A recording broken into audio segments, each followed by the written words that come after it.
It's me, Brandon, and today I want to tell you the last Bible story from the book of Joshua.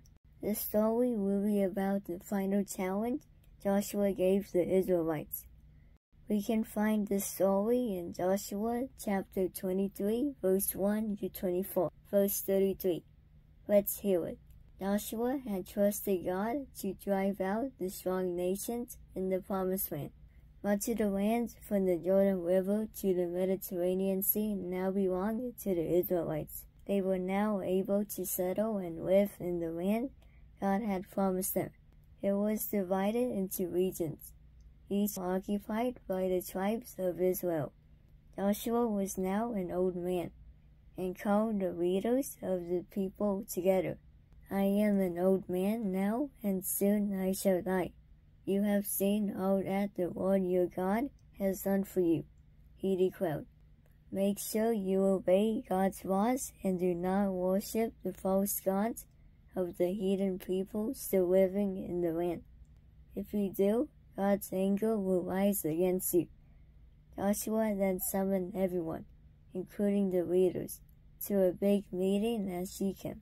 He then gave them his final address, reminding them how God had led and cared for the Jews from the time of Abraham to the conquest of the Promised Land. Worship God and serve Him in sincerity and truth, Joshua urged.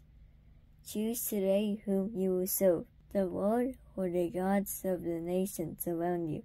But as for me and my household, we will serve the Lord. The people replied, we will not forsake the Lord to serve other gods. Joshua questioned them again. The people declared, we will serve the Lord. Joshua said, you have chosen to obey the Lord. You must destroy any idols. We will worship and obey the Lord alone, they replied. Joshua recorded the people's reply in the book of the laws of God. He then took a huge stone as a reminder and rolled it beneath the oak tree that was beside the tabernacle. This stone will be a witness to testify against you if you go back on your word, Joshua declared. The people then returned to their homes. Soon after this, Joshua died at the age of 110. Joshua was buried on his own estate at Timnath-Serah, in the hill country of Ephraim.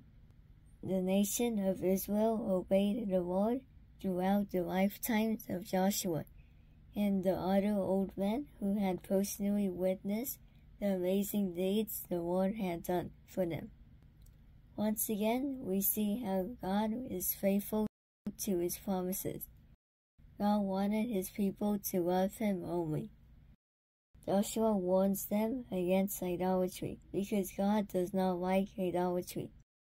Idolatry is not only worshiping statues, but can be a type of greediness or a love for someone or something that is more than our love for God.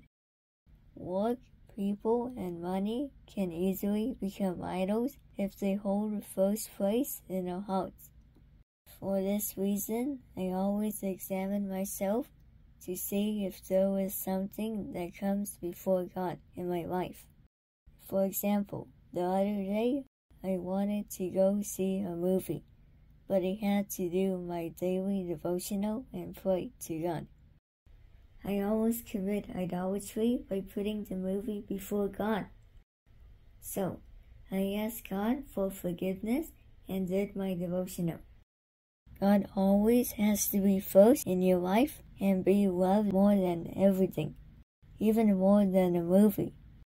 God never changes. He rewards obedience and also brings judgment on disobedience. That's why you always have to obey the Bible, the Word of God, and everything will be fine for you.